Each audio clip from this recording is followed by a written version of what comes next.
রানের ফোয়ারা আর দর্শকদের উন্মাদনায় যেন ঢাকার সাথে পাল্লা দিচ্ছে চায়ের রাজধানী। সিলেটে দিনের শুরুতে টি-20 মারকাটারি ম্যাচে পয়সা উসুল বিনোদন পেয়েছে সিলেটবাসী। স্বাগতিক দর্শকদের সামনে বিধ্বংসী রূপ দেখিয়েছে সিলেট স্ট্রাইকার্সের ব্যাটাররা। রনি তালুকদার ও জাকির হাসানের জোড়া 50-র সঙ্গে অ্যারন জোন্স এবং জাকের আলী অনিকের ক্যামিওতে 20 ওভারে 4 উইকেটে 205 রানের পাহাড়সম সংগ্রহ করে স্বাগতিকরা। বিপিএল ইতিহাসে যৌথভাবে দ্বিতীয় সর্বোচ্চ 206 রান তাড়া করতে নেমে শুরুতেই বিপদে পড়ে রংপুর। প্রথম ওভারেই দলীয় 2 রানে তানজিম সাকিবের বলে ফিরতি ক্যাচ দিয়ে সাজঘরের পথে হাঁটেন তরুণ ওপেনার আজিজুল হাকিম। সে ধাক্কা কাটিয়ে উঠে সিলেটের বোলারদের নাকানি চুবানি খাইয়ে বিদ্যুৎ গতিতে রান তোলেন অ্যালেক্স হেলস ও সাইফ হাসান। দ্বিতীয় উইকেটে গড়েন 186 রানের জুটি, যা বিপিএল ইতিহাসের চতুর্থ সর্বোচ্চ।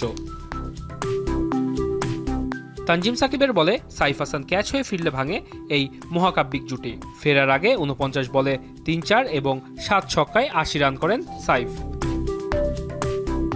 তবে হেলস সেঞ্চুরি তুলে নেওয়ার পর 113 রানে অপরাজিত থেকে 1 ওভার হাতে রেখেই দলকে পৌঁছে দেন জয়ের বন্দরে।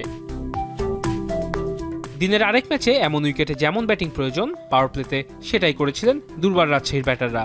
তবে সময় যত বেড়েছে রানের চাকায় যেন ততই আটকেছেন এনামুল হক বিজয়রা। ফাহিম আশরাফ ও শাহিন শাহ আফ্রিদির বিপক্ষে যেন পেরেই উঠতে পারছিলেন না বিজয় রায়ান বালরা। শেষ 5 ওভারে এসেছে তাই মাত্রই 35 রান।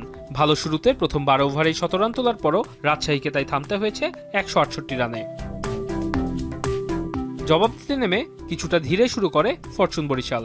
শান্তর বদলে একাদশে পাওয়ার সুযোগ কাজে লাগাতে না পারা প্রীতম কুমার ফিরলেও পাওয়ার প্লেতে ঝড় তোলেন কাইল মেয়ার্স ও তামিম ইকবাল। যদিও মেয়ার্স ফিরেছেন 11 বলে 24 রান করে, তবে এক প্রান্তে ঠিকই রাজশাহী বোলারদের বিপক্ষে রান বের করছিলেন তামিম। বরিশালকে 7 উইকেটে জয় এনে দিয়ে বাঁহাতি ওপেনার অপরাজিত ছিলেন 86 রানে। তাকে সঙ্গ দেয়া মুশফিকুর রহিমের ব্যাটে এসেছে 34 রান। এখন পর্যন্ত 3 ম্যাচের 2টিতে জয় পেয়েছে বরিশাল। ওয়াসিউল হক পান্থ, এখন। আগামী গড়ার সময় এখনই। আমরা আছি আপনাদের পাশে। Smart laptop, shaping the future.